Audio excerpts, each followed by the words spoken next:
Lagi Musa dan para tua-tua Israel memerintahkan kepada bangsa itu, "Berpeganglah pada segenap perintah yang kusampaikan kepadamu pada hari ini.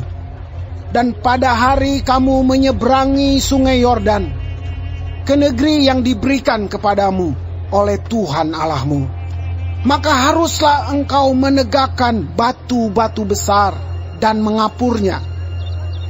Lalu pada batu itu haruslah kau tuliskan segala perkataan hukum Taurat ini sesudah engkau menyeberang, supaya engkau masuk ke negeri yang diberikan kepadamu oleh Tuhan Allahmu, suatu negeri yang berlimpah-limpah susu dan madunya, seperti yang dijanjikan kepadamu oleh Tuhan Allah nenek moyangmu.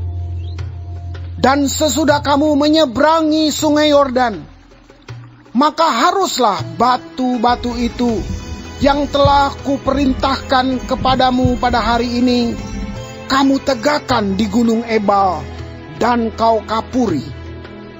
Juga haruslah kau dirikan di sana mezbah bagi Tuhan Allahmu, suatu mezbah dari batu yang tidak boleh kau olah dengan perkakas besi. Dari batu yang tidak dipahat, haruslah kau dirikan mezbah Tuhan Allahmu itu, dan di atasnya haruslah kau persembahkan korban bakaran kepada Tuhan Allahmu. Juga haruslah engkau mempersembahkan korban keselamatan, memakannya di sana dan bersukaria di hadapan Tuhan Allahmu. Selanjutnya, haruslah engkau menuliskan pada batu-batu itu segala perkataan hukum Taurat ini dengan jelas dan terang. Juga berbicaralah Musa dan imam-imam orang Lewi kepada seluruh orang Israel. Diamlah dan dengarlah, hai orang Israel. Pada hari ini engkau telah menjadi umat Tuhan Allahmu. Sebab itu engkau harus mendengarkan suara Tuhan Allahmu dan melakukan perintah dan ketetapannya yang kusampaikan kepadamu pada hari ini." Pada hari itu Musa memberi perintah kepada bangsa itu, "Sesudah kamu menyeberangi sungai Yordan, maka mereka inilah yang harus berdiri di gunung Gerizim untuk memberkati bangsa itu, yakni suku Simeon, Lewi, Yehuda, Isakar, Yusuf, dan Benyamin. Dan mereka inilah yang harus berdiri di gunung Ebal untuk mengutuki, yakni suku Ruben, Gad, Asyer, Zebulon, dan serta Naftali.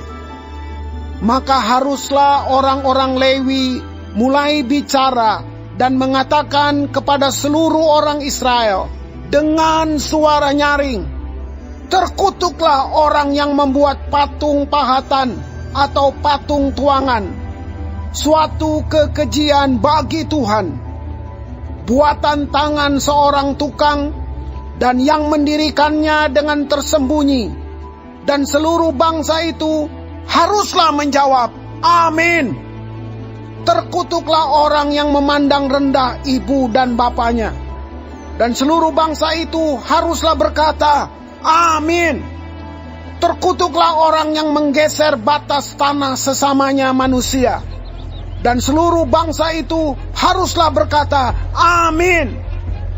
Terkutuklah orang yang membawa seorang buta ke jalan yang sesat. Dan seluruh bangsa itu haruslah berkata, amin. Terkutuklah orang yang memperkosa hak orang asing, anak yatim dan janda. Dan seluruh bangsa itu haruslah berkata, amin. Terkutuklah orang yang tidur dengan istri ayahnya, sebab ia telah menyingkapkan puncak kain ayahnya. Dan seluruh bangsa itu haruslah berkata, amin. Terkutuklah orang yang tidur dengan binatang apapun. Dan seluruh bangsa itu haruslah berkata, amin. Terkutuklah orang yang tidur dengan saudaranya perempuan, anak ayah atau anak ibunya. Dan seluruh bangsa itu haruslah berkata, amin. Terkutuklah orang yang tidur dengan mertuanya perempuan. Dan seluruh bangsa itu haruslah berkata, amin. Terkutuklah orang yang membunuh sesamanya manusia dengan tersembunyi. Dan seluruh bangsa itu haruslah berkata, amin. Terkutuklah orang yang menerima suap untuk membunuh seseorang yang tidak bersalah. Dan seluruh bangsa itu harus berkata, amin. Terkutuklah orang yang tidak menepati perkataan hukum Taurat ini dengan perbuatan. Dan seluruh bangsa itu haruslah berkata, amin.